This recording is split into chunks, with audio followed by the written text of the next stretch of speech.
G'day, listeners. Welcome to Bar Karate, the sailing podcast. It's that time of the week where we get to talk sailing and hang out with some cool sailors, but I have to do it with my two idiot mates. My name is Jordan Spencer, and I am joined by Mr. Brett Perry. Greetings, Exalted One. Greetings. Hey, bud. Live from my lounge room again. Lockdown. Don't want to say the C word. Yep. COVID, you can't. Can't say that word. No, it's crazy. Crazy old times. Lucky, it's just... No comment. No comment. Move on. Let's get the other guy in. Yep. He had a voice that could make a wolverine purr. Mr. Nick Bice. Speaking of COVID, I've dodged the bullet again. Or did you?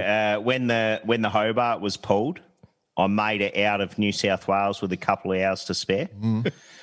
And as I put the kiss of death on myself last week, saying I was going on the run into Victoria, and next thing you know, it just goes out of control in Victoria, the COVID. And despite, I guess, all the devastation that it brings, it leads to quite an adventure. So literally I was in Melbourne, drove over Monday, doing a bit of business over there. Wife and kids flying Wednesday. Yeah. Thursday, 3 p.m, we're back in the car racing for the border.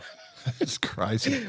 End up in Mount Gambier and have just like this beautiful little couple of days holiday.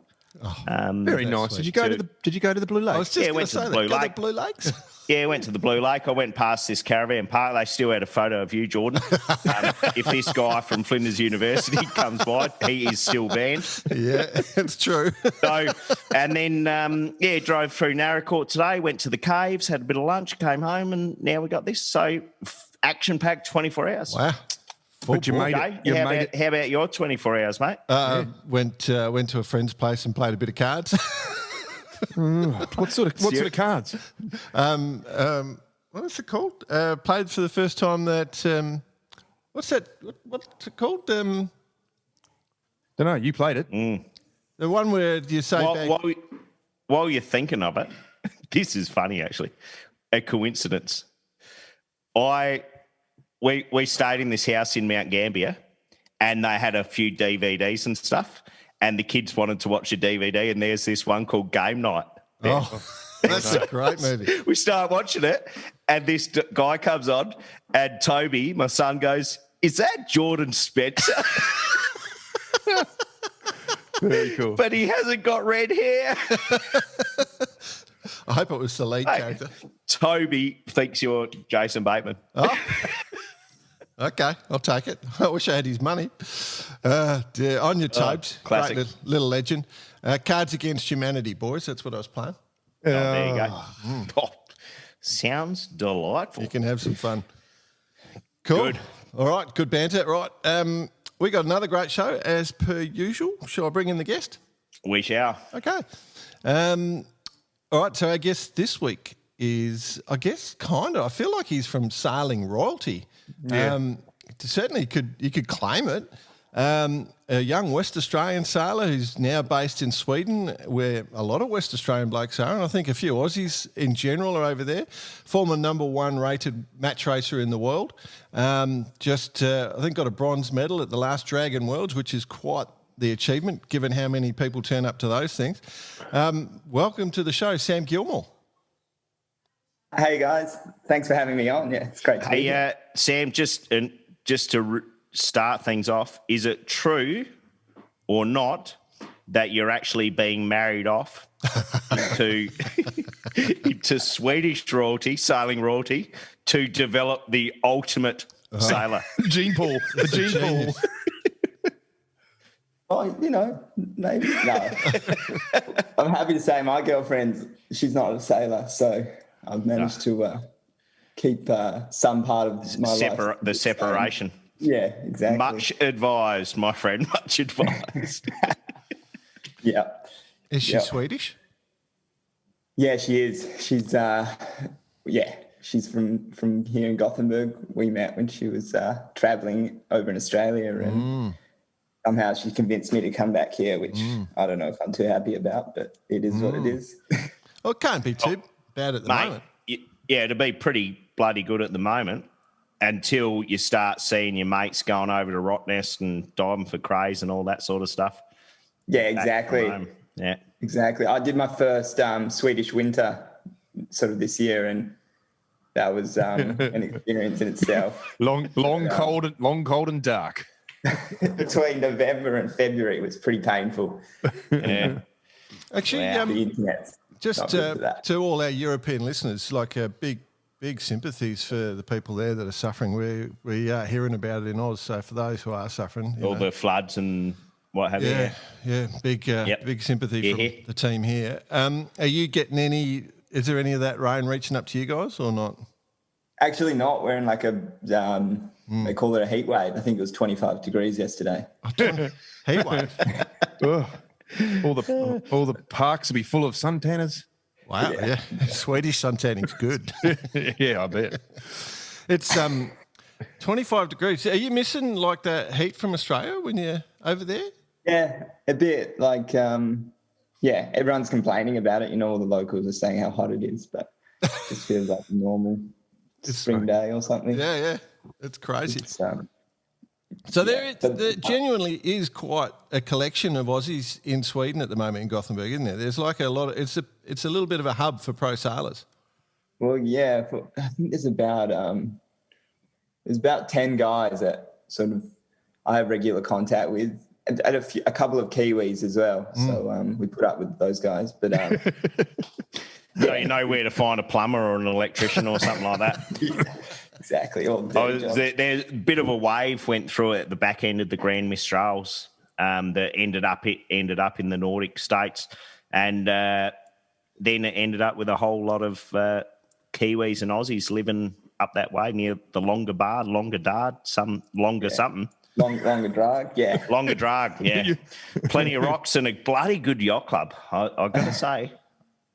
Yeah. So we're pretty lucky. Yeah, We've all been sailing moths out of there at Longer Drag, so it's a good spot for it. With who? We've got about 6 guys. We've got Kyle Langford, my brother Dave, Keith Swinton, Phil Robertson's got a boat, and there's a few other local guys that get out with us. But somehow Kyle seems to convince everybody they need to get in on the moth class, and we've all. His name pops up everywhere, doesn't it? I reckon if it's not once a show, it's definitely once every 2. All right, give us his biggest fuck up that he's had since you've known him up there. There's surely got to be one. Yeah, well, it's moth related, I think. It would be. But, and that's not him opening his wallet, by the way. Could be. It's related. There's a lot of unmarked rocks up here, and Kyle managed to find one pretty well, doing 20 knots or so on the moth. So, did you see it? Did you see it, or just the aftermath? Speaking of seeing it though, at what height is a moth like? Well, what draft does a moth have when it's fully foiling? When it's foiling, a couple hundred mil. Yeah, 300, 400, 500 mil. Yeah, right. Yeah, wouldn't have seen that, Rob. Trouble with Kyle, he's just way too tall. He's like the vision just can't get deep enough. Do you reckon he was filming from the bowsprit? I could have been, but he'll never show us. Yeah. Oh, we got to get hold of that. Yeah, well, I know he bought 2 boats, so he's obviously planning on it. So yeah, let's get off taking the piss out of our favourite idiot sailor. Like to take the piss out. Yeah.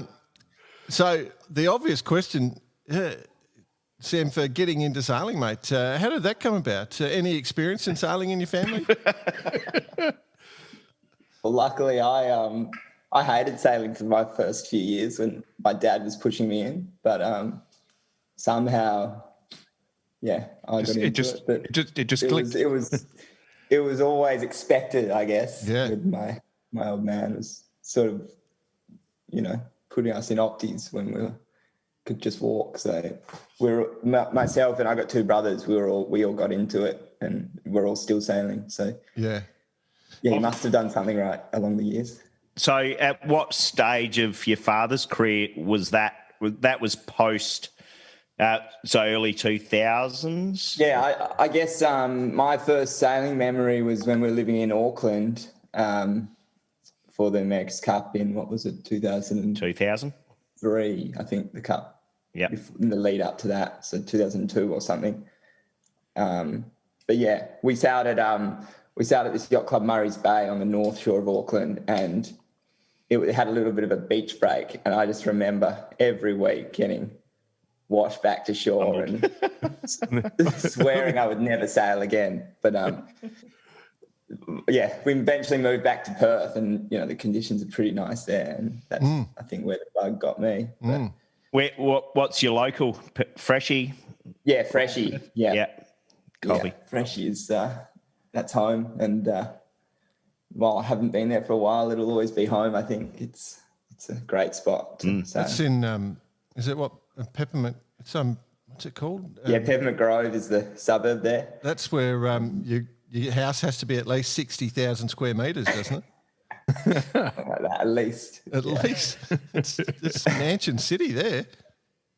Sorry? It's Mansion City there. Yeah. And they've all got, they're all fighting for the view of the river. Yeah. That's It's critical. lovely river. For those who are not from Australia and don't know, like Perth, where Sam's from, it's the most isolated city in the world. Like, it's the furthest from any other city in the world, and it's a beautiful place. And obviously, I think most people know that the sea breeze kicks in there. It's called the Fremantle Doctor, and plenty of wind. So you're quite used to getting a bit of pressure. So starting in the Opti as a youngster, you come from Auckland, which gets plenty of wind, and then they push you out in. I'm guessing if you go out at Royal Freshie, it's pretty much offshore most of the time. Did you ever get blown off and never come back? We ended up in Sweden.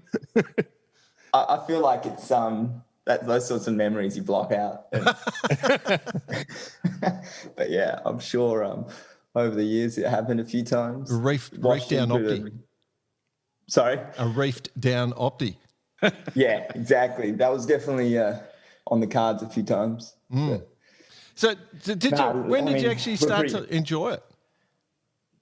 Yeah, when I was about 11 or 12. I think I got the bug when I did my first regatta, and I probably went in, had never really finished a race, and then came out and was like, oh my God, that was fun. So yeah, right.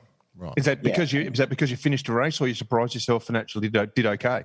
It probably surprised myself a little bit and did better than I expected. But it was from there. I think I was obsessed, as most kids are. Yeah. When they get into sailing. Did your father give you lots of tips? Was he a sideline dad, or did he just let you go?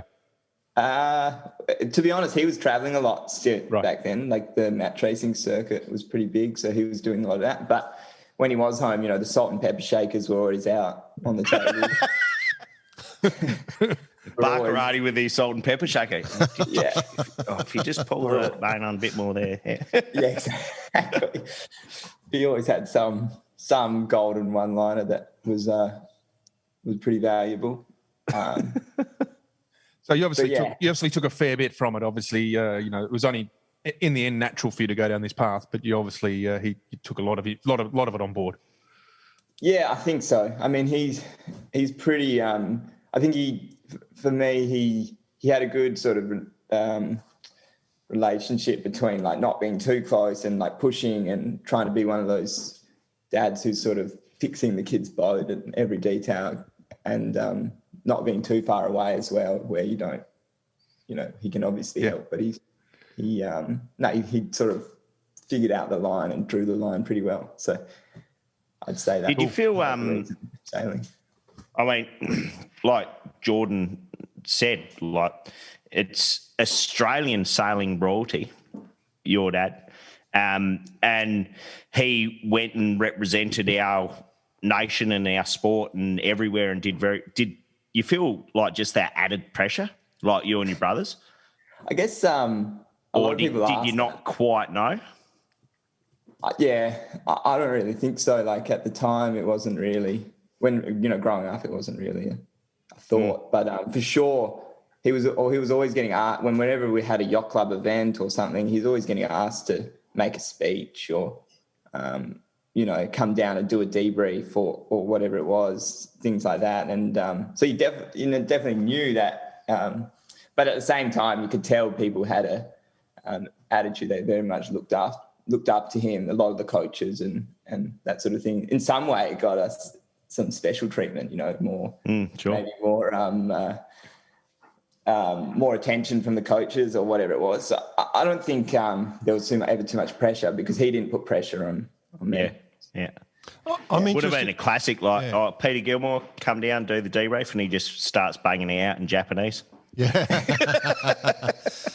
It's good at that. Anyone want to buy a Yadmar engine? Exactly. I'll just clarify for those who don't know. So Sam Sad's Pete Gilmour, who's like 4-time world match racing champion, 4 America's Cups. I think that they're, without sort of, I don't want to make this discussion about Pete, but what I do think that could be interesting, though, is another way of looking at it is, you grew up with, it's not just you, mate, there's a few brothers. So sitting around the dinner table, I reckon that has a lot of merit, like if your brothers have got the same interests, throwing ideas and talking about experiences together, I reckon that helps a lot. Did you have that sort of banter or discussion as kids just growing up? Yeah, absolutely. Like it's hard to put that in words, but we were all, a couple of years apart. So my older brother was, 3, 4 20s when I was, just getting into them. And my younger brother was sailing opties when I was sort of just leaving opties. So I guess in that way, we're all able to help each other. But it was, I think probably, those at-home discussions were, huge. I think you learn so much about sailing at that age, not on the water, but just thinking through situations and scenarios. And so, I can't put it into words, but it was huge, the value there for sure. Be almost as if you just sort of fed off each other and your father probably just watched it all happen in front of him instead of having to be the driver behind it. Yeah, in some ways. And, but you know how brothers are, they're always trying to beat each other. So. And that's the good thing, I reckon. Well, speaking of which, and enough about mentioning your father. So your brother lives in Sweden as well. Funnily enough, he's got a girl here as well. Is he an electrician or a builder? Or yeah, let's. I'll put the word on him to get the traineeship and.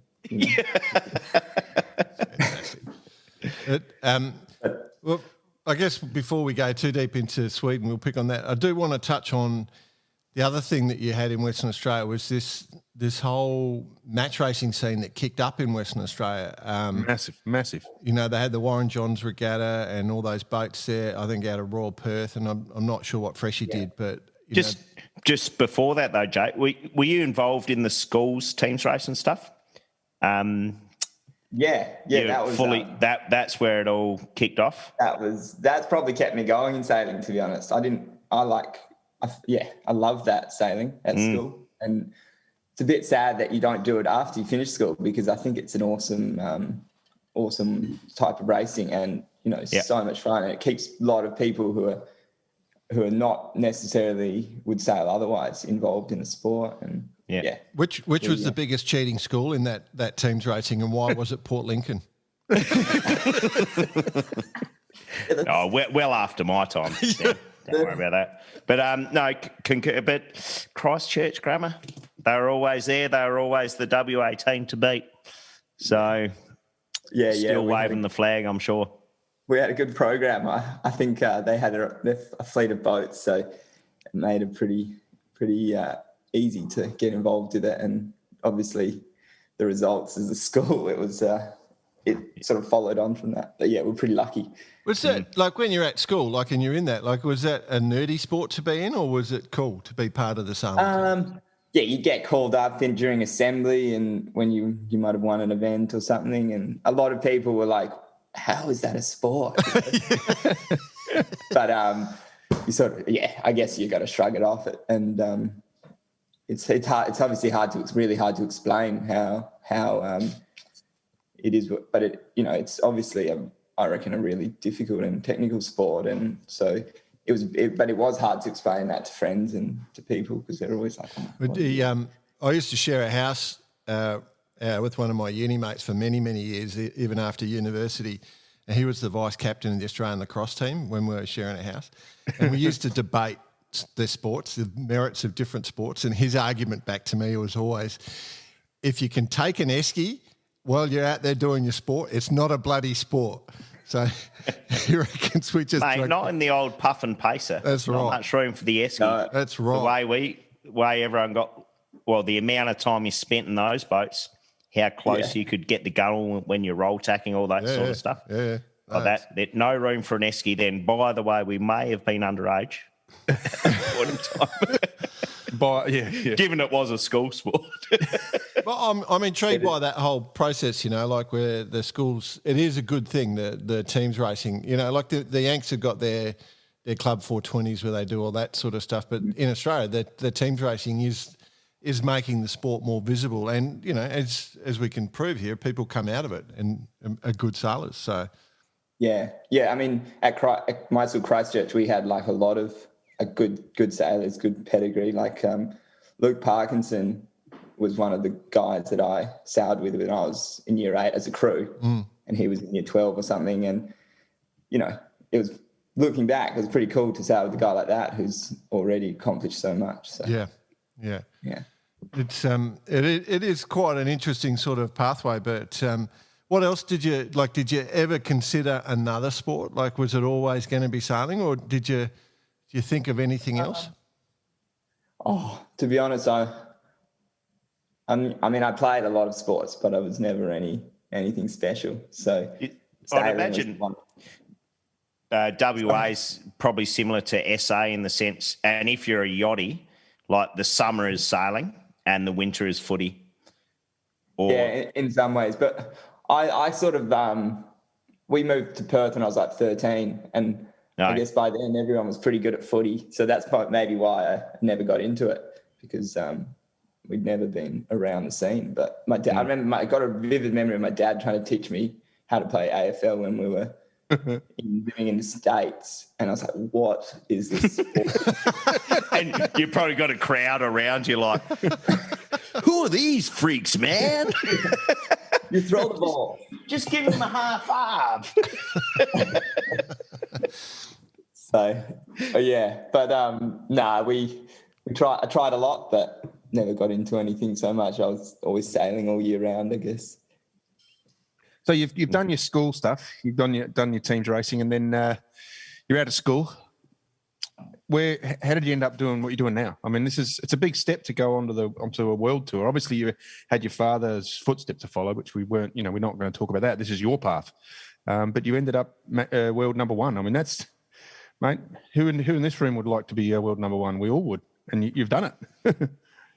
Yeah. It was from after school. It was a kind of I think for everybody that unless you're doing the Olympic pathway, you're really struggling to find how you can stay involved in a sport if you're enjoying it. And we were really lucky that the club, Freshie, had 6 identical, they're BW8s. They're a Perth 8-metre boat that was designed for the Swan River. But the club, they're half club owned, half privately owned. And it was a really good program because if you were wanting to sail, mat trace or whatever, you were able to use the boat. So the club had a local mat racing regatta, and I did it with a bunch of mates and had a heap of fun doing it the first time, even though we were probably not that good. But when you have one close mat race, you're like, oh, this is really good. So, and then I think you guys mentioned it just before, we had a really already well-established sort of group of sailors older than us who were mat racing a lot, like Torben Mirsky was sort of on the world tour at that stage. Keith Swinton, my older brother Dave was mat racing a lot, and there are a few other teams who were there, and I guess we're just following them and saw sort of the energy and the effort they were putting in, and then we wanted to follow suit. And I think the first regatta we did was that Warren Jones regatta, which is in it alternates between Freshie and Royal Perth, but it's on the river. And that's like the one where all the international teams come over. And so that was a cool sight to see. Everyone would probably finish towards the back of the fleet. But it was the stepping stone, I would say. And then for me, it was, okay, let's put some effort in. And then from there, it would just, trying to improve and get better. And we had a good training partner after that, from beginning to match racing to let's try and put some more effort in. There was another guy, Matt Gerwood, who's the exact same age, same position, wanting to keep sailing but not doing the Olympic pathway, and he got into match racing as well. And we were just lucky to feed off each other, and ended up after a few years we were ranked 1 and 2 in the world, which was like, we would never expect it, but it was really cool to go down like that and do that. But yeah, looking back, it's haven't match raced in a while, but I'd love to keep doing some more. Well, it's strange times, isn't it? I mean, we saw you had an event last week, and it was just, in the end, it was locals only at the World Match Racing Tour. Yeah, exactly. Yeah. That's one way to exclude people, get good results, exclude people. Where's the coolest match racing event you've done, like location-wise and stuff? Like what? Oh, it's got to be Marstrand here in the west coast of Sweden. Yeah. But it's awesome. It's this natural amphitheatre where the breeze in the summer comes from the west, and it's west facing with cliffs on each side, and it's like a perfect match race length area. So it's not too short, but you've got good boundaries in the pre-start zone, and then it sort of opens up. So you've got like quite open course. And then the Swedes, for whatever reason, they really seem to be quite. They're always there, and they actually are watching the racing. So when you finish in the racing or whatever, people are sort of applauding from the cliffs because they're all sitting there. And some on good days, maybe on the weekend, because it's always they have a World Match Racing Tour event there. It could be thousands of people sitting on the rocks. It's a pretty cool sight actually, because nowhere else in the world I've been, it's been sort of crowd involvement like that. So that's my favourite spot. To follow on from that question, so that's the best location. Which are the best match racing boats? Oh, it's a good question. That's a good question, yeah. I think the boats in You've Perth, started them all, right? The foundations, the Marstroms, everything. I really like the Foundation 36s that they have in Perth. Not the Catalina 37s in Congressional Cup? They're pretty good too. Pretty good if you're steering, yeah. Exactly. The dip pole, it's old school, but it's got an art. That's another good spot to sail as well. Long Beach. You can't forget about that to match racing. But my favourite's the Foundation. It's probably just a home view bias, but they're pretty good. And not the 32-foot cats then? Oh. If I'm honest with you, they're not a great match racing boat. They're really good for fleet racing, and they obviously had a lot of fleet racing. Yeah, put the hammer down and off you go type thing, yeah. Yeah, but, you basically, it comes down in those races, it comes down to the start, and then you're just putting your ears back and trying to pick the right gate, because you end up just tacking on the boundaries and trying not to get involved in the other boat at all, and you're not really able to cover because it's quite hard to tack and manoeuvre. So you end up just sailing boundary to boundary and trying to sail as fast as you can, which is, it rewards a type of sailing, but it's not how I, got into match racing. And what was really fun about match racing was the boat on boat stuff. The traditionalist side of stuff. The traditional. It's brilliant, but I think it's got its place. It's just a bit harder to have a close race. You probably say the same now about the America's Cup. A lot of people want to go back to old style, but there's just a whole different story. But the World Match Racing Tour as is seems to still attract the best, and that's how it is because of that type of sailing. Yeah, but I think it's balance. If you have both, it's match racing should be about being well rounded and being able to jump into a boat and not practice in it, so to speak. Just being able to and be fast. And I think the M32 can be a match racing class, but it shouldn't be only M32 or it shouldn't be only Catalinas or it shouldn't be only Foundations. How's the scene? How is the scene from the inside, Sam? Is it cutthroat? Is it down the pub? Is it down the pub and have a beer at the end of the day with the boys, or is it walk past and snarl? Yeah, I think it depends a bit. Sometimes you. I think Those when you're Danish pricks, I fucking tell you. I want to come on. They're doing all these bloody inside trading with everyone. We want some dirt. Bring back the best. Serious for a bit, but then you sort of end up going backwards with your results. So you've got to keep a bit of keep it a bit lighthearted and have a beer afterwards. But it goes both ways, I'd say. Yeah. We haven't. Luckily, we don't really have it. I haven't had any huge beef with anyone on the tour, but definitely there's people who are blowing up at each other. Heated moments, yeah. What's the best? Has there been any proper punch-ups or anything? Come on, don't hold back.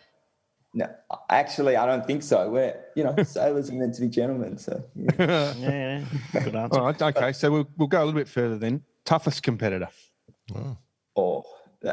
Like every time you line up with him, or her for that matter, it's, oh God, here we go. Yeah, that's a good question. It has to be one of the guys who's really experienced, like, Ian Williams or Phil Robertson in the M32 or Taylor Canfield. They're just, they rarely make mistakes. And depending on the boat, they can be really hard to beat. Like Phil got so good in the M32 and Taylor Canfield got so good in the boats they had in Chicago where that was his home club. And Ian is very good. Sometimes he's just very good and hard to beat. Just very good. So those three names sort of stand out to me as, but they're also, when I got into the circuit, they were the most experienced out there. So, yeah, I think that's why. So just back to that point a second ago, when you get onto the circuit, is there a little bit of knowledge sharing? Do they sort of do they talk to you a little bit as a newbie, or none of that? No. When you're a newbie, you're sort of out in the cold. Actually, that in my experience, you might know your local teams. Like if there's another guy, like Keith Swinton, for example, he was racing the tour when I got into it. He was pretty helpful to get some advice off, but everyone else is pretty cutthroat. They just want to send you home as soon as possible. Just, I'll tell you a good way to get into it. Back in the day when I did a bit of the match racing with Spittle, that's when the Kiwis were dominating, like Dean Barker, Tony Ray Davies and all those guys. And after a few beers, those blokes would get up and start playing a few songs. And Ray's they're playing Johnny B. Good or something. And here I am trying to fit in, just grab a tambourine. Triangle. Cowbell. Get the cowbell out. Didn't work. Wasn't don't try that. Back don't try that, young fellas. Leave it to the pros. Bossy went for lead cowbell, BP. That was right, okay. No, you bit off more than you can chew there, Bossy. You don't go for the lead cowbell. You just go for the one with the background. I can see him now. Long Beach Yacht Club at the piano. I can still see it. Oh. And here I am just walking out with my tambourine on the side of my leg. Beautiful. Long Beach Yacht Club can be a dangerous place, I think. Yeah. They serve a drink there called, I think it's the Mind Eraser. The Mind Eraser. Yeah, that's fantastic. Yeah, I think I had a few of them. Yeah. Did you get the ingredients? It's related to the Mai Tai of some description. Yeah. I'd love to have ingredients, but it erases your mind, so I've got no memory of it. Beauty. Oh, there you go. So, what's the movement now in Sweden? Are you allowed to just cruise around, go to regattas? You got to sign in all this COVID stuff. How's that work, and how's that kind of pave the way for your future? Yeah, it's really tricky at the moment. Since it all flared up, we haven't really been able to travel freely. So it's a hard ask going to events. I really haven't raced outside of Sweden much at all. Where I'm still racing the Dragon at the moment, or planning to, and so we're trying to go do some events around Europe. But the difficult thing with it all is that every time you cross an international border, they've got some restriction on the neighbouring country, so you've got to just and it changes it almost every day. So you got to be onto their sort of immigration or whatever the website is that gives you their restrictions, and try to make sure at the last minute they don't change any rules on you. But right now it seems like Europe's opening up. We're in the middle of summer, so that seems to be the time when cases are low and they sort of open up travel again. So hopefully the next couple of months they have some busy times. The Dragon's coming up and the Moth Worlds are at the end of August as well. So if we can line all that up, it'll be good. Busy summer. I noticed this weekend the 5A Europeans are on in England, and it's no longer the Europeans, because the only person outside of England that could make it was bloody Michael Quirk, who's an Aussie. I'm not quite sure how he made it, but they could call it the Commonwealthians. Commonwealthians. So, but it's kind of tough. I'm hoping the Moth Worlds get on, because that's on Garda, isn't it? Yeah, there's some debate as whether that should be Worlds or Europeans, but yeah, it's at Garda. Intergalactics, mate. Just drop to Intergalactics. That's the go-to. But so that one will be part good. of world sailing anyway, Moss, right? So you can do whatever you want. That's right. I think they are. They're an international club. International moths are okay. Yeah, so it's not the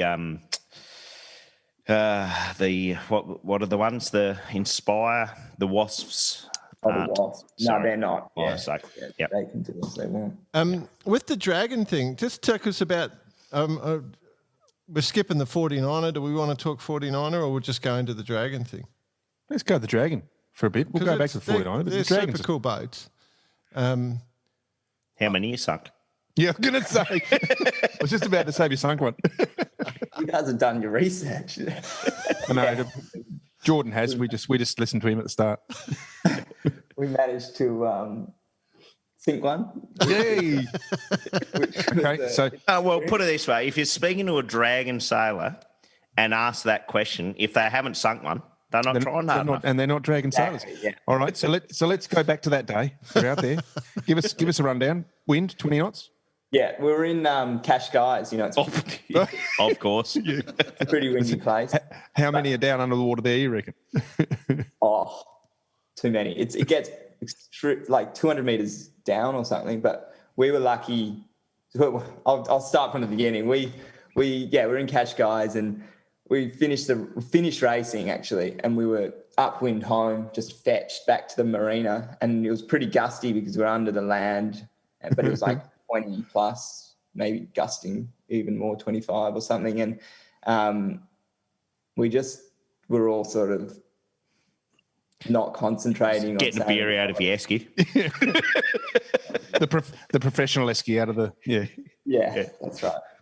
And we sort of got knocked about by a massive gust, and I was sailing with my old man in the Dragon, and he got knocked over and fell over the sort of gunnel and hit the tiller, and we just spun into like an auto tack. And the Dragon, it's got a pretty big genoa, like they're old school big overlappers and a runner. So we were me and the other guy, you were looking forward, and didn't really realize what was happening. And within sort of 3 or 4 seconds, we were laid flat for 5 seconds or so, and then popped up, and basically the boat was pretty much level with the top of the gunnel, level with the water. So it was within a minute or something, or 2 minutes, and we saw the stern dipping, and it was too late to do anything. It all happened so quickly. I actually remember when this happened. Yeah, I think we were in Portugal at the time. Yeah. No, it was. Yeah, it's always big news, especially off Cascais, but especially the other way when you finish up winning, you're all running home. bit relaxed, having the old, I forget, the Sagres beer. And then next thing you know, whoop, down she goes. Yeah, big brown. Diogo Dins, or David they call him in Portugal. He's pretty good at it as well. Yes. Done a bit of sailing with Diogo. He's got some stories. Yeah. Classic. Yeah. We were really lucky that it was only like 20 metres deep where we were. So we attached a mark to it and came out the next day with the salvage crew and got it back. Oh, really? Which is, that sort of saved face a bit, because then we got it back and checked everything over that day and then launched it back in the water the next day and we were back out racing. I thought you were going to say we got her up, pumped her dry, didn't even have to hoist the sails. We were ready to go. Yeah, that was still up, straight out to the start line, hoisted the spinnaker to dry it off. Yeah. It was funny because, we had all sorts of stuff on the boat that was loose and everything came up with it. Wow. Nothing went missing. Wow. Even my phone, which I was going to under, say your phones, yeah. but that was all good. It, took it into Apple and they replaced the screen and it was back to... You never believe what happened to me on the way to the Apple store today. I was sailing this dragon. Sailing a dragon? What the hell are you talking about? With my dad, who's a legend. Next thing you know. Yeah. So, speaking of the word legend, like everybody in that class, there's so many legends sailing in that class. Has it been intimidating, or has it just been unreal? I think it's a super friendly class. Everybody that I've met there has been really nice and happy to have a chat about, whatever, even just how to set the boat up or just anything. And so I've really enjoyed it. Like, it's obviously, it's a class for a lot of older guys are sailing it, sort of a lot of in their 40s, 50s, 60s, they race it. So I'm a lot That's younger. kind of our age, guys. Yeah, I was going to say that's us. It covers all us three. No, I guess. But, Thanks, Sam. Thanks for pointing that out. no, so what are you trying to say? We should get a Baccarati dragon? Baccarati dragon coming soon. That'd be good. It's a bit. I think the way I think about it, it's a bit like the Etchel of Europe, because it's been around a long time and the fleet's so well established. And What, all the boats are illegal? probably. No. There are a lot of grandfathered hulls though. Yeah. I'll tell you what though, there's some bloody nice ones. Yeah, gorgeous boats. Yeah, Absolutely. people, Are they got- uncomfortable though with that ridge or that rim around the inside of the cockpit? Do you have to hike over? It's like, it's not, yeah, you'd think so. It's not too bad. They've done some nice little curves and things, but I'm sure the old ones would have been painful. Yeah. Painful. like when you go to a Worlds and stuff, you know that there's somebody that's turned up to the Worlds with a boat that they're not worried about the speed, they're worried about the looks, and there's somebody turns up with a full glamour, super, and their car matches, their trailer matches, and the bride matches. What, the wooden veneer car? Everything, Yeah, well, I think the Prince of Denmark sails the Dragon, so when he rocks up, you're not sure what you're racing. There's a guy from Belgium who's got the fully kitted out best. He keeps it in cash, guys, I think. There's a few of them that keep their boats there. Well, there's Rui, the guy who owns Seven Seas of Porter. He's got America, the AC-12, US-9. I did a lot of sailing with that in Palma. He's got one. He sails with Diogo, actually. And, that's meant to be absolutely glamorous because he won't sail anything else. It's got to be perfect. Okay. So they put a lot of time into it. But as a fan of sailing, do you turn up and just go and gawk at those things, like the glamour ones? Like I would. I'm more gawk at the super pimped race ready ones. Yeah. Yeah. I mean, there are a lot of teak deck. It's all about how they look but there's some that are absolutely awesome race ready finished. Like Andy Beadsworth. He's big in the Dragon, and he's got the Pettigrews, who are like the main boat builder. He's got them on the side, and they've done a few basically new builds in the last few years where they've totally redesigned the hull shape and everything. So he's leading the way, and it's pretty cool when you see their boat. That's a Prevetta boat, Exactly, right? yeah. That's the program's Dragon they've got. Yeah. So does that has that sort of created a bit of an arms race? I mean, is it, is there that side of it that's sort of coming? Oh, mate, you idiots in bloody Etchells in this other topic. That's bloody chicken feed, mate, compared to what these Dragons are doing. Yeah. Oh, that's why I'm asking. Absolutely. Yeah, it is pretty big arms. I mean, the sails are part of the problem because you basically blow a jib out in 2 days of sailing. Every time you tap, it's like, that's gone. Yeah. $100 of, damages to the sail because it just gets wrapped around all the rigging. And so, yeah, for sure you need a lot of sails and, the boats. The last 5 years they've definitely been developed a lot, and I think it has created a bit of an arms race. There's a lot of new boats coming out. So I don't know. I've only been racing the boat for that long since they've been out, so I don't know what it was like before, but there's a lot of people putting a lot of effort in. So at that Worlds, so 2019, the Gold Cup, was that the first go at the Gold Cup for you guys? Yeah. That was first go.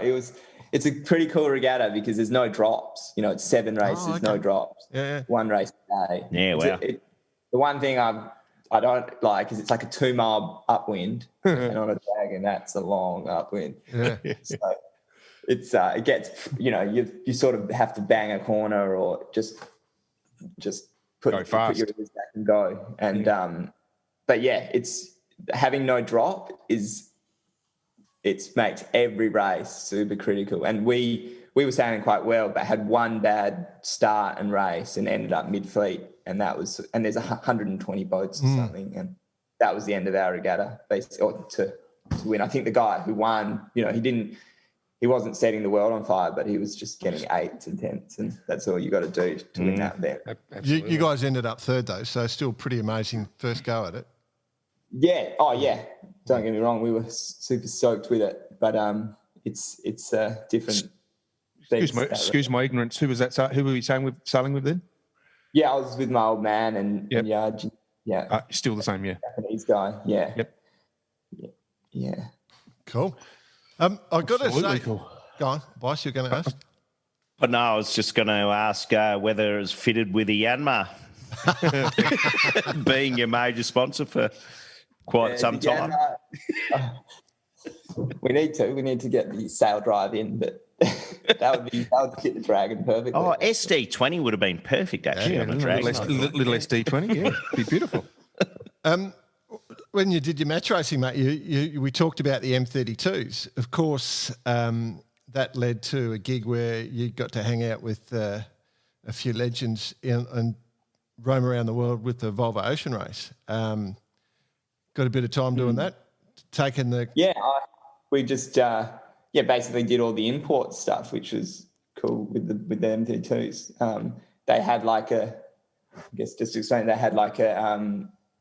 a program where all the teams had a boat and just did pro-am sailing and a bit of racing. And yeah, I think they had them at most of the stops. So I went to a lot of the stops, and it was really cool being at the Volvo because I was blown away by the amount of people that come to those venues. Amazing, isn't it? Yeah. The question I was going to lead to, though, Sam. You go. You ask the serious one first, Jordan. Well, I'm not asking a serious one. So what would happen, Sam, is I'd get them all fired up and send them down to you. So all the VIP guests would come down to you all fired up, and then your job was to terrorise them. Did you get anyone really freaking out? Was there any... Yeah, probably. But the ones who are freaking out are all quiet and you don't hear from them. Oh, okay. That's the problem. I reckon in Auckland, I remember in Auckland we got a few hole popped up where it was just like, do you remember that, boss? I reckon we were sitting at the top of the Sailors Bar, Sailors Terrace, just watching, having a quiet beer. And the next thing you know, I'm pretty sure it was Auckland, where they just suddenly, a big gust come through and there was a few just nearly went over. It gets a bit sketchy, that's for sure, when you're sailing with 5 guests. It's and the bows go down and you don't ever see any steerage. You're like, oh, this could go bad. But What way is this going to?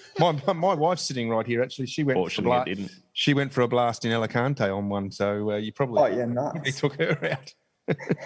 No, I was going to ask more along the lines of, obviously there's a bit of an age gap here, and having been probably at your age during the time you went through the Volvo, I was also part of the Volvo, and there's a fair bit of partying going on at that particular time. Where was the best party? I mean, Sally would never, ever tell me when you blokes were as loose as, because it kind of fell under our umbrella, the whole M32 thing. But give us the best place. What's it called? The Boom Boom Room in Newport. Here. Yep. And that you didn't end up in jail that night? No, I was lucky not to. That's what I was going to say. Yeah, it got a bit wild when the 20 police cars rolled in, as they do in the States. And then start beating people up. It always amazes me over there how the police show up and, I don't know. They're not like Aussie policemen. No. Just to be clear, just because I'm a little bit older, I'm not at all wiser. But I was pretty wise on that particular evening. Yeah. Well done. I wasn't arrested or attacked by the police. Either was spicy. But yeah, that was crazy. Right. So you got to have that bit of fun. Did you make any good connections out of that, or was it just? Yeah, we were a bit separate actually from the sailors. But I was involved, I guess, with the Scallywag M32. So I got to sail a bit with the guys on their team, and that was pretty fun. But I wouldn't say, unfortunately, no gigs on a Volvo boat, but Do maybe. you have a desire? Yeah, I was going to say that's my next question. Yeah. Do you have a desire to get out there? Across the oceans? I'd love to. I mean, it's something that's definitely on my mind. It's not like the top of my bucket list, but I think it's it's one of obviously the biggest events in the world in sailing. So of course it would be a cool thing to do. So what is the top of the bucket list, mate? I would say 100% to do the America's Cup one day. It's Is that sort of something you're sort of focused on, or is it something you're just letting happen generically at the moment? I think it's more let it happen, trying to be the best sailor I can be, and maybe that'll happen. But it's obviously a tricky pathway to get into. I mean, the way there's not many. Do you know Ernesto Batelli at all? He's launching a Aussie America's Cup team. Perfect. Yeah. So that's word on the street. So I think you should get in his ear. Yeah. I'm sure that you've got a few mutual connections, and maybe that could be a good path forward. Yeah, that would be cool. To do something like that. It's, isn't it such a crime, Aussies? We don't have the AC team. Oh, it's just yeah. Well, we do. We have 3 or 4 of them, and 3 or 4 sail GP teams, and what have you. That's exactly the. Would you jump on Sail GP? Yeah, absolutely. I mean, I think it's a really cool series now. Especially now. Sorry, Sam. Just going to jump in. Would he jump on Sail GP team? He actually linked up remote control. Set up on Kyle's Moth, sent it into the bricks. I'll take his spot. Yeah. Well, you're welcome. He's injured. I was just going to say Jace Waterhouse he's in Japan now, so he's not sailing this weekend. So he's in a few hours when we record. You know all those blokes, right? Obviously. Yeah. I think one of the guys I used to match race with, Mark Spearman, he's taken one of the grinding spots this week for the Aussie team. So. That was pretty cool call up for him. He'll be on the bench this week from what we're looking at. Yeah. No really? It's a 3-up setup? No, they're pulling the pin. They're making it cost effective. That's how you do it. That's how you save a couple of bucks. Make it 3-up. Yeah. Just do it like a racing car. Just have one guy on board. Yeah, we've already discussed that last week. We come up with that, didn't we? Well, it was more sort of the only ones. the was it the mouse running on the circular wheel to keep the fluid running down below, and then just nothing but the steerer up on deck. Yeah. So with the pathway for you, mate, like we're sort of coming to the end of our time. We haven't got too much longer, but with the pathway for you, like, is it a planned pathway? Or are you just in Sweden because you're available and you're trying, or you're part of a sailing team at the moment where you're running a few boats? Because I know you manage boats and do all sorts of stuff like that. Yeah, I mean, since this coronavirus kicked off, it's changed everything really. But I had a lot sort of going on in a few teams I was racing with, and in Europe and in a bit in the States, and that was quite busy. But now, everything's sort of shut down and slowed up. So every pro's suffering. Yeah, exactly. But I mean, I've got the moth here now, so had that for a couple of months, and that's been really 90% of my time is really putting into it. It's like running a program, having a moth there. Hard work. But, well, you got to learn how to splice lots of 3 mil rope, right? Yeah, exactly. And then spend countless hours fairing your foils. That's another big gain. We always say, every mod improvement you can make is a knot boat speed. So really, I've probably got 5 more knots I can find out there. Wow. Wow. Yeah, so it's tinkerer's heaven. So does that mean that the moth world's your focus at the moment? Is that fair to say? Or? We've got I mean, it's bad between that and this dragon stuff. If we've got the Gold Cup, it's in Sweden this year. So what date's the Gold Cup? The 14th to 20th of August. Oh, okay. So that's before the moths. Yeah, unfortunately, it means it cuts out my last month of moth training, but that's all right. We'll. You should try and actually bookend it a little bit more, in the sense you go straight from the dragon to the moth. Yeah, perfect. Bloody hell. Yeah, no, perfect launch pad. Yeah, exactly. Let's go from the Gold Cup straight into the moth world. Yeah, but the moth, it looks like Slingers and Goobs, and those guys are, I don't know, they're on another level at the moment. So we'll see how the Gothenburg fleet goes when we get down there, because we haven't really lined up with anyone outside of here. Yeah, well, you know that with Langford there, at least you've got some idea of how to finish about 500 or 600 metres behind Slingers. Yeah, so if you can get close to Langers, you know where you are in the fleet. Yeah. Because at some stage Langers is going to break the boat, right? Exactly. He always says, if everything hasn't broken twice, then it's not ready to go. So. Yeah, right. Including himself. I was just going to say that's his own peculiar way. Like we've discovered that he is the ultimate test rig at the moment. We think he may be the biggest test rig in sailing. So, actually, you've gone through a winter. Have you tried? Oh yeah. How smooth are you on anything on snow or ice, mate? You got any skills? I'm all right on the skis, but I'm so bad on skates. Skates are not my thing. But this winter was pretty cool. We all the lakes froze up, which is not very common here. But so we took the kites out and went snow or ice kiting. I saw some footage. Yeah, it was very cool.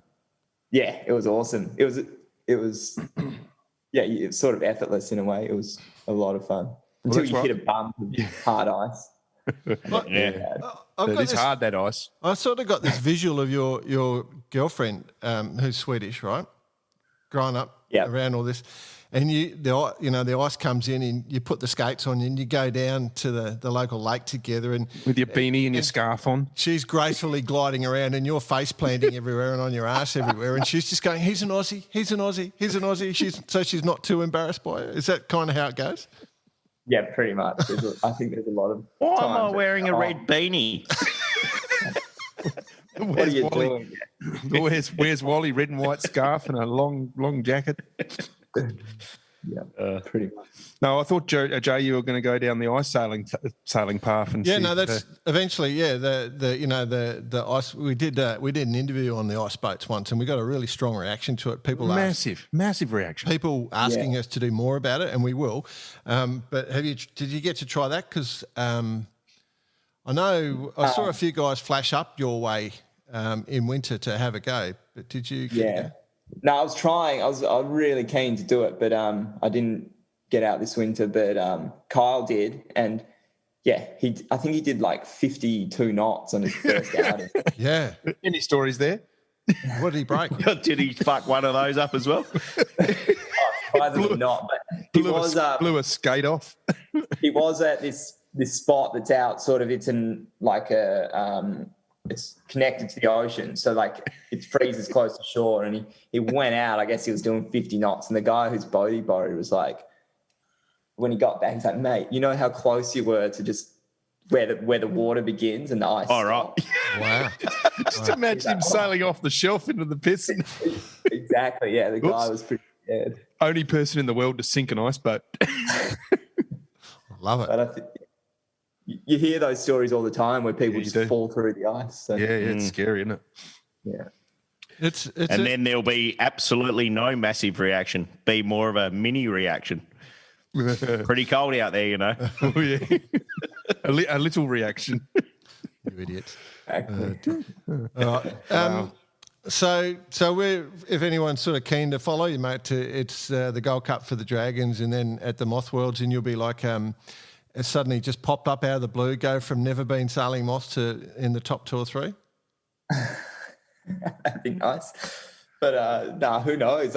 It's we'll see. We've got, as you said, we've got the benchmark Kyle who's setting the pace. So if we can keep close to him, that'd be good. But we're no expectations really at the Worlds, but if we can keep pushing each other along up here, then we'll see how it goes. So how are you going on the water? How are you finding it? I mean, you're mastering it. Are you at the point of saying I've got this, or are you still at the point of going, oh shit?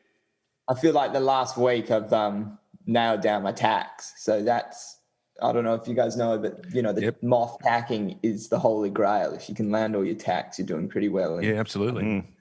They don't go well upside down, do they? It almost looks like you go across first and then turn. Yeah. That's exactly it. It's like a fine balance between, just keeping the boat up. Any heel in the tack just screws you. So you're trying to just keep the boat over the foil. And, so how heavy are you? I'm about 78 kilos. So that's about the weight. Yeah. It seems to be the bigger the better, actually. So I'm. Oh no, not at our weight. You guys will be right. You should get into it. I'll be in COVID for 4 weeks, mate. Mate, we're getting a VX1. We're now getting a dragon. Might as well get a few bloody moths as well. Might as well. Yeah. I've got a few rainbows sitting around the backyard. Nobody wants a rainbow. Well, all we got to do apparently is put our hand up and buy every one of the old boat fleets that are lying around. That's according to Moose. That's what you do. So we'll find something.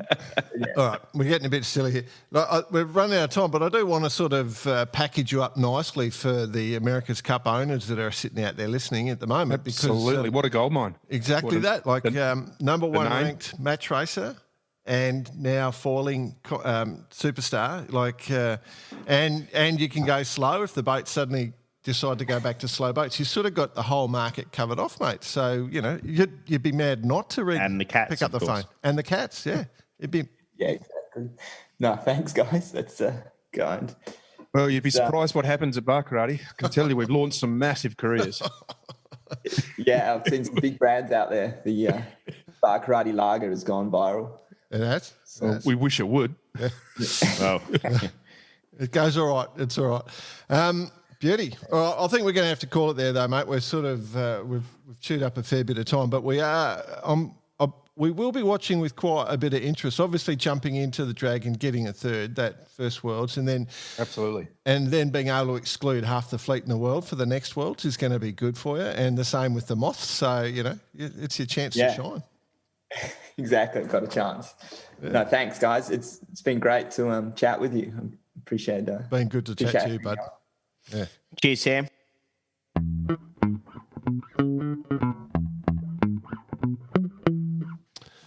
There you go, lads. That was interesting. A smart young fella, that one. I've got to be honest, ending up in Sweden and hanging out with Swedish chicks and doing a bit of sailing and giving it a real go. So young Sammy Gilmour, quite smart. I do want to say he was blowing up big for Marstrand. I've sailed out of Marstrand in the past, and the Volvo finish there, boss, she's a glamour spot. Possibly one of the best finishes in history. Delta Lloyd v Telefonica Black. Oh, yes. Wouter Verbrack just put us with probably not a centimetre to spare either side of a particular set of rocks. Different story for another set of rocks for him. But it was like just the tactics coming in there, using the land, using the rocks, using the geography. And I guess it's much the same for all the match racing that happens in there, not to mention thousands of people on the shoreline. Yeah. Fantastic spot. Yeah. The sunmaking's quite visual there too. And possibly one of the greatest Volvo parties I've ever been to as well. Yeah, I had a magnificent Mate, party. I tell you, if I'm chanting to an ABBA bloody, what do you call it? Like basically a band Classic. playing ABBA. I'm Cover chanting, band, an ABBA cover band. More. It's a good That's night. a good party. It seems the Volvo's got a bit of a history of that. Remember when Brian Adams came to? Did you go to the Brian Adams one when he toured? Oh, no, I wouldn't have gone to anything like When he that. came to Not at Alicante? all. Oh, anyway, that's another story as well. But anyway, so definitely sailing royalty, as we've discussed, and he sort of did say that his father didn't really push him that hard. But do you think he gave him the advice about Sweden? Well, I don't know. Listen, son. I I don't think care he's a what you do smart with enough your. I bloke. don't care what you do with your sailing. Just enjoy it, but go and live in Sweden. Yeah, no, but winter there doesn't sound much. Yeah, like no, it much doesn't fun. sound much chop. No. All right. Any secret pro news, John, blokes? Are we just going to blow this whole segment off because we never tell anyone anything anyway? Yeah, I think kinda we sounds have like we're to. I mean, we got a shitload on the Etchells, but we kind of want to stand neutral ground on that That's and our allow problem. them to tell their own stories. And I'm sure that's all going to come to light in the next week or so. And it's not really for us to kind of in the background, I don't think. Yep. But nothing else of any sort of controversy, as one would say. Okay. Well, then to the listener of the week, did you pull one out, boss? Nothing really stood I out have this one. week. I have one. All right. Peter Skews, the great Peter Skews. Oh, Scusy. Skews. Oh, Yeah. Pedro. Pedro. He sent a message to our Instagram account, and I don't think either of you have worked out actually how to read messages on No, Instagram. I had to Google how to read it to it the other day. I am not an Instagram man. I just can't work it out. So It's all too there's a hard. whole bunch of messages there just in case you want. But he sent one and he said, what did he say? He said, fuel for Jay to take the piss out of Bicey. So it's straight to listener of the week based on that. Straight off from the title. Land Rover Defender and Discovery production stopped by semiconductor shortage. So Defender and Disco defenseless against parts issue. The Slovakian plant stops production.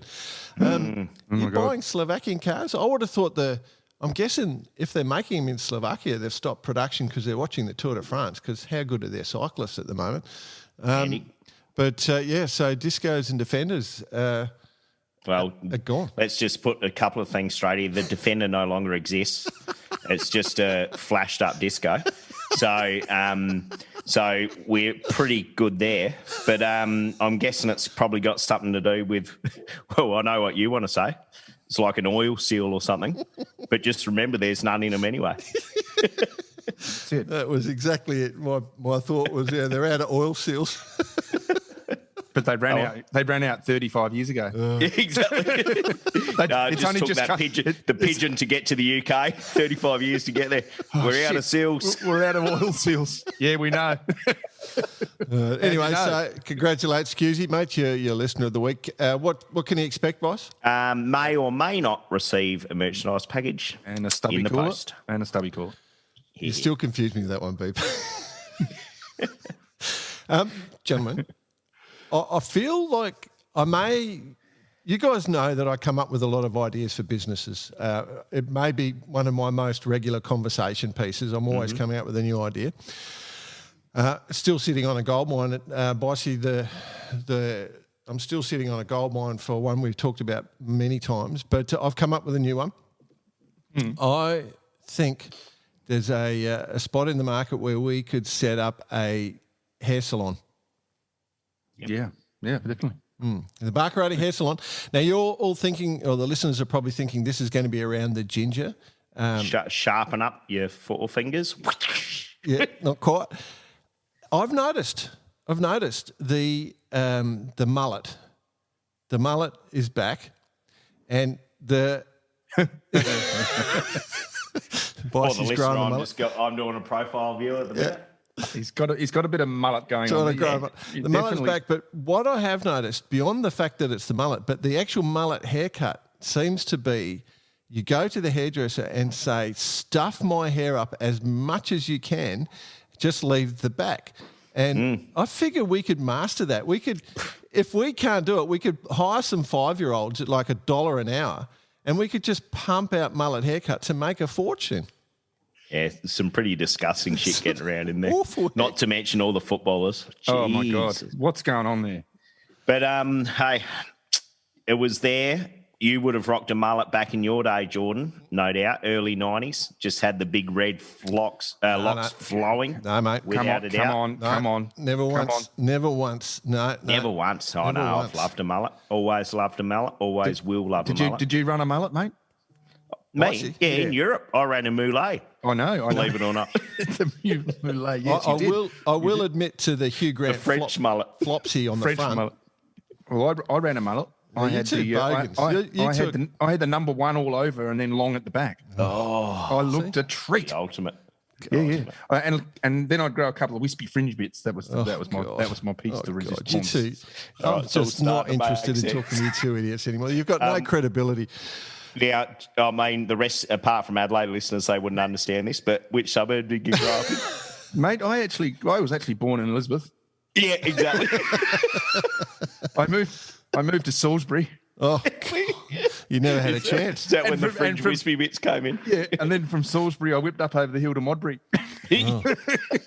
before making my way down to North Haven. For those listeners from South Australia, they're basically naming the 3 most bogan suburbs in South Australia, which would make it probably the 3 most bogan suburbs in Australia, Yes. which would then go close to being the worst in the world. But anyway, so... Yeah, you never had a chance, BP. It all makes sense now. That's all I'm going to say. Yeah, no, that's all right. Anyway, if people are interested, start ringing in and booking for your mullet haircuts.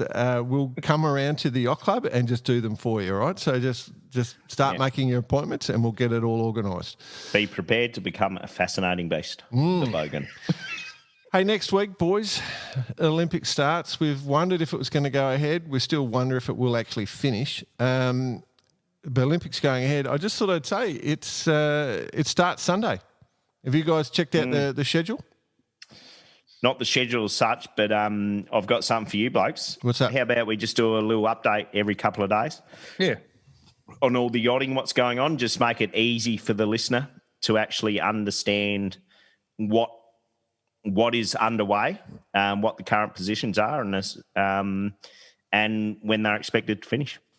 Okay. Yeah. All right. Well, so we kick off on Sunday, the 25th, midday, Japan time.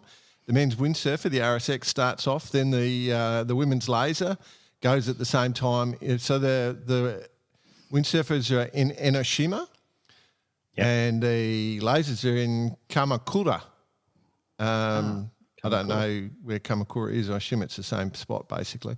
Anyway, so lasers and men's and women's lasers and men and women RSX starts on the Sunday, continues on through the Monday. Then we will be bringing in the skiffs, I think, with the 49er FX. So the ladies get going on the Tuesday. And, and the men... So finally... the postponement flag is going to come about to be lowered. This is a very critical point. Fair enough. She must be warned by now. She must be Been warned. up for a while. Yeah. I'll tell you what's interesting. So in the build-up, probably in the lead-up to the Olympics, there's not much wind going on in Tokyo at the moment. But come about a day before, there is a major low pressure cell just coming right into Tokyo as it kicks. So the surfing starts on the Sunday as well. So I'm thinking that there's going to be plenty of swell for the surfing, but it may be windon.com for the actual start of the Olympics, and they'll have had no build up in wind because it looks pretty light up into it. But there's this low pressure cell just coming straight north basically, and it looks pretty intense. So if it holds, it looks like it could be pretty windy. So that'll be fun, especially for the RSXs. They'll be loving it.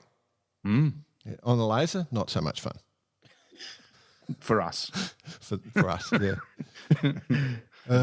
Mind you, when is it? Well, that's right.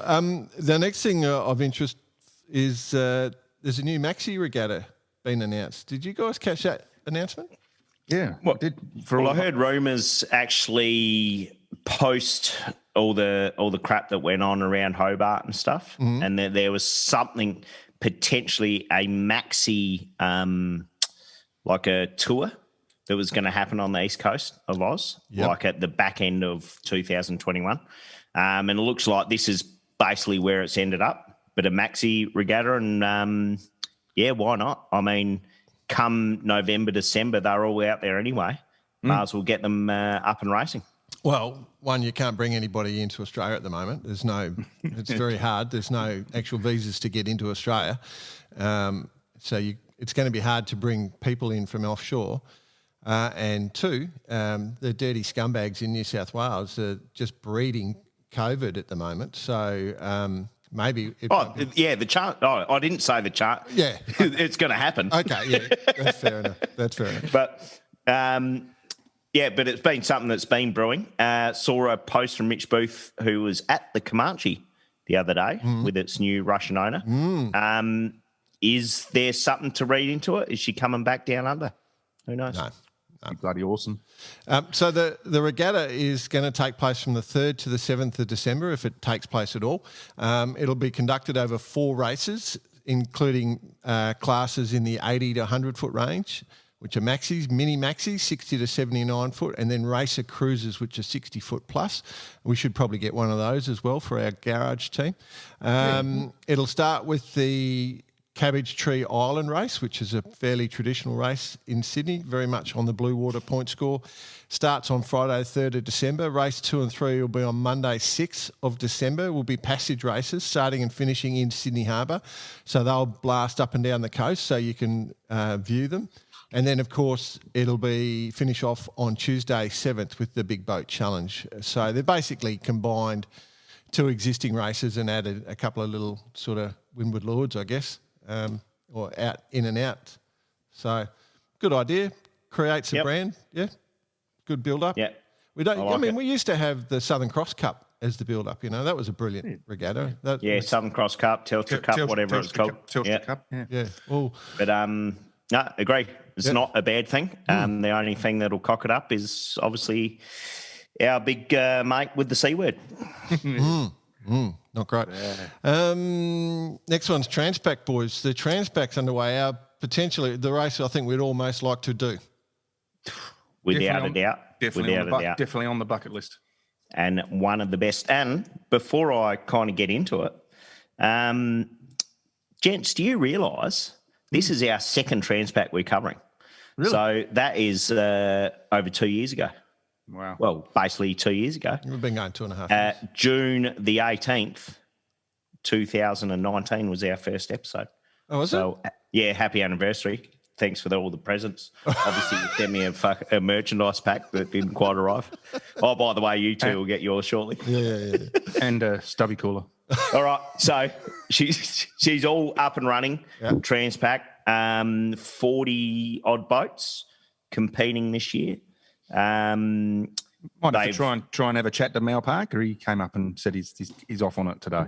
So yeah, probably won't chat to him for 6.5 days based on their routing. Yes, but in saying that, they've all started. The front end of the fleet, or call it the fast boats, probably.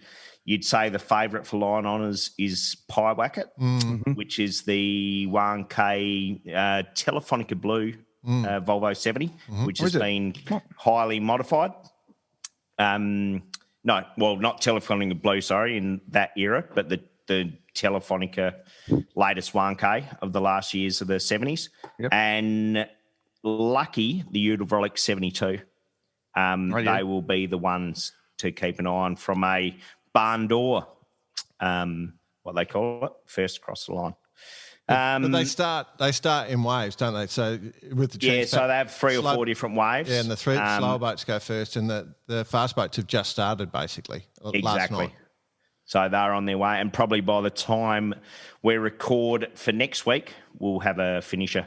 Looking at 5.5, 6 days for the fastest boat. Potential record stuff. Record being 5 days, 1 hour, 55 minutes by Comanche 2 years ago. So, let's keep an eye on things and see how they go. We've had one big, well-known retirement, Denali, Curve 46, I think. Yeah, saw the rig snapped. Funny snap too. Snapped rig, yeah. Funny one. Just sort of looks like it collapsed. It didn't go over. Yeah, so that'd be a bit annoying 12 minutes after the start. Yeah. At least, less annoying than 2.5 days after the start, I guess. A lot more annoying. Yeah. Conditions look really disappointing. 15, 20 knots downwind. It's a shit-house race. Very average. It's a really, really bad one. Yeah, I just want to go upwind. Can you imagine? 7 days. The time we ever do it, it'll be an upwind. There'll be a reverse trade wind for sure. It's just it is one of the best for sure. I've been lucky enough to do it, and it was literally we had one of those years of it's never normally like this, but then you get in the trades and you're off, and it's just beautiful sailing. Yeah, full moon at night, just smoking along. Dream, fantastic. Yeah. Dream. Well, good luck and safe travels. Because remember, I think I'm going to say, we don't mind Roy. He's a good guy. We like Roy, and I will say that if we all remember back to last year, he gave up his race to rescue another boat. Yeah. And pulled out, and big campaign. So he's back with his new boat, his 70 he took over, which came from just down the yacht club I was here, last owner. It sort of moved around the world a few times, but so he's back and giving it a go. And let's just, I'd just like to, give him. I'd like him to have a great run, basically. But how's this one, boys? Just to sign off on Transpac. So. Fantastic crew, a lot of guys that have been with the Disneys for a long, long time, including like the Scott Eason, Peter Eisler, Gary Wiseman, Mark Towers there in this race. Yeah. And there's one Aussie, Rod Daniels, and one Kiwi, Daryl Wislang. The position on crew, where you go down the list, you've got Mark Callahan, boat captain, another Aussie, Rodney Daniel, Pitt, Scott Eason, Hedgel Trinner, Daryl Wislang, New Zealand, position in the way.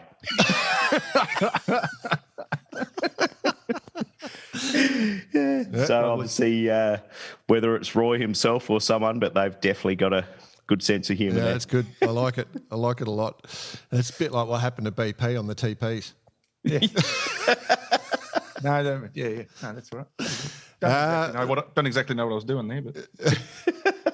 All right, so we move on. So that's good. We're watching that with interest. Good build up to the Olympics, so we get to watch that. Obviously, last night was race 1 of the Sail GP in Plymouth in the UK. A little bit of action. I didn't see any of it. I haven't paid any money to watch TV, so I haven't got access to it. Bicey, you got any access to watching it? No, that's negative, mate. Especially based on my last couple of days. I wasn't watching much at all. No. But we'll have to hand it over to our intrepid GP reporter, Brett Perry. Yeah. Hey, it was damn exciting, I've got to say. It was kind of like the Moths at the start of remember how we discussed about the Moths, the first 2 races?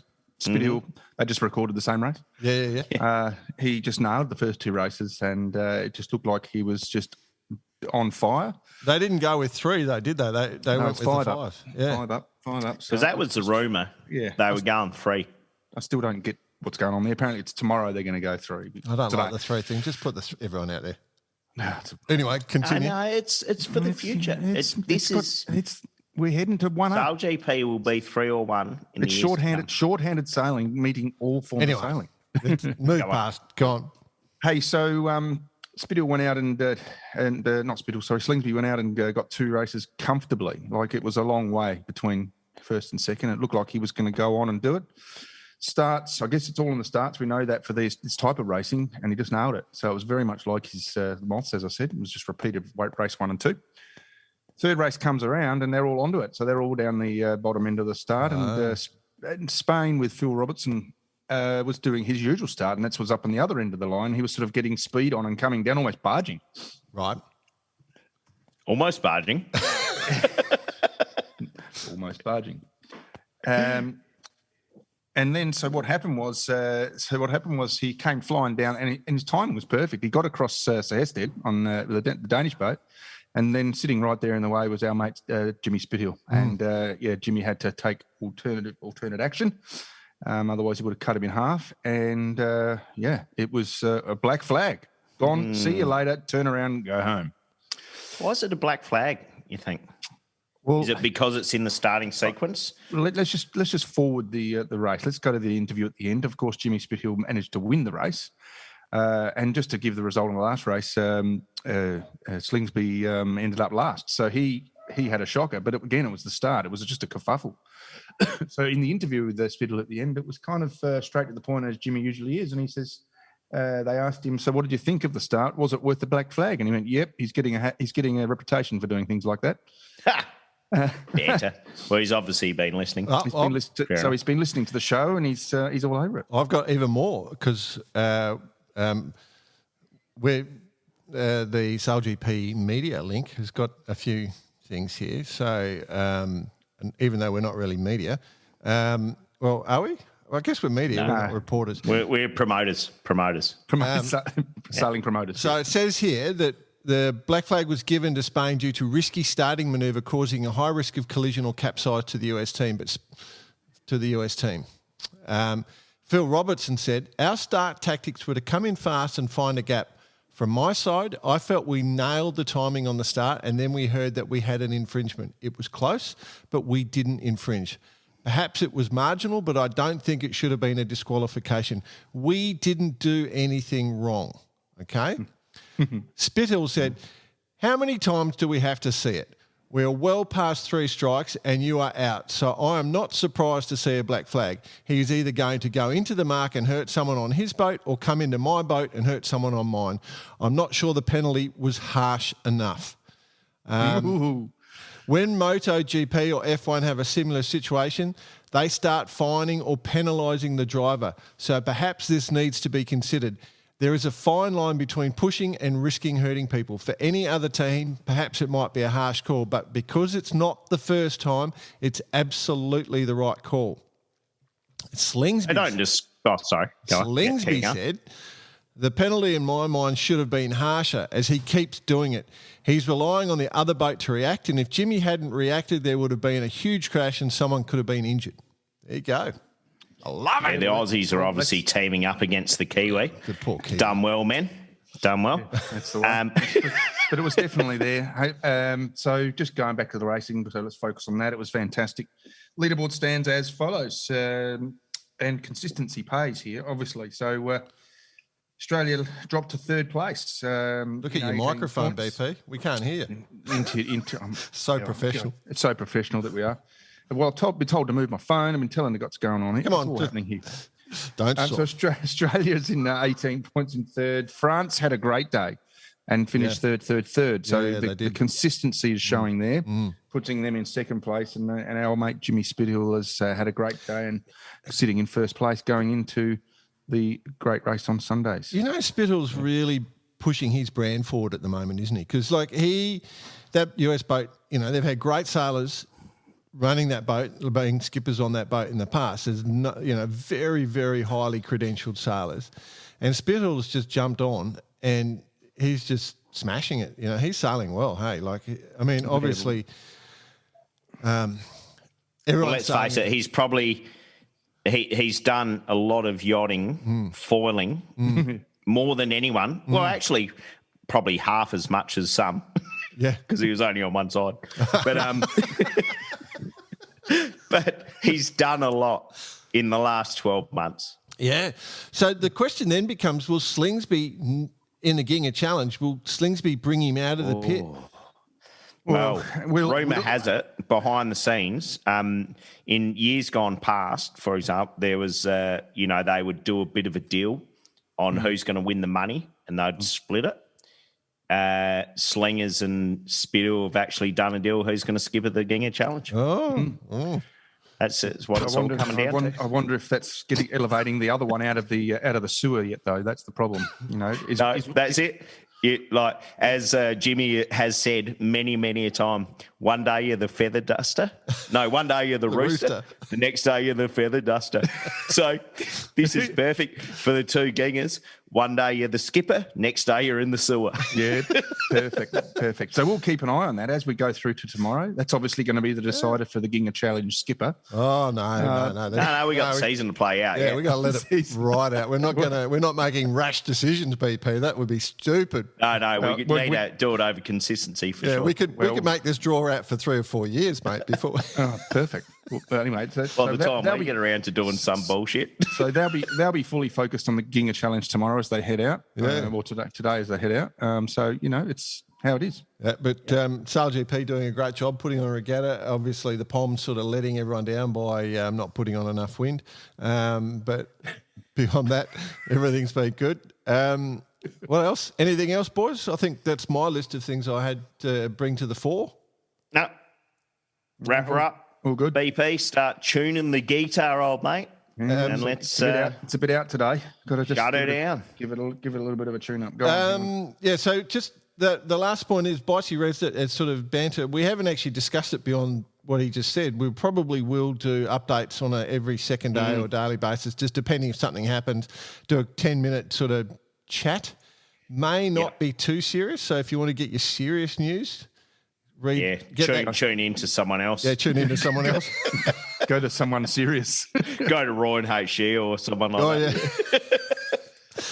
Yeah. But and to all the athletes competing, best of luck. Stay safe. Don't get sick over there. But particularly, and I hate to say it, go the Aussies. No, for sure. And actually, to all the athletes, we know quite a few of them listening. By all means, if you've got any inside stuff, just send it all through. And definitely from all of us, best of luck. Yeah, and I will want to see some. We want to see you win a few statesmen, Holden statesmen being when awarded. You get home. I will say we've had some messages from some of the athletes saying make some funny episodes so we can be distracted while we're in. So we're going to try and do as much as we can, just particularly around for the athletes that have sort of asked us to try and give them some content so they don't get sort of go insane. We're going to try our best, but just try your best over there and have fantastic racing. I just can't wait. I'm excited for it. Yeah. Righto. My guitar's tuned up. Where are you coming in, BP? I don't know. Where do you want me to come in? Where the storm, you're running downwind. Okay, go on. No, you go on. I'm busy. Hang on.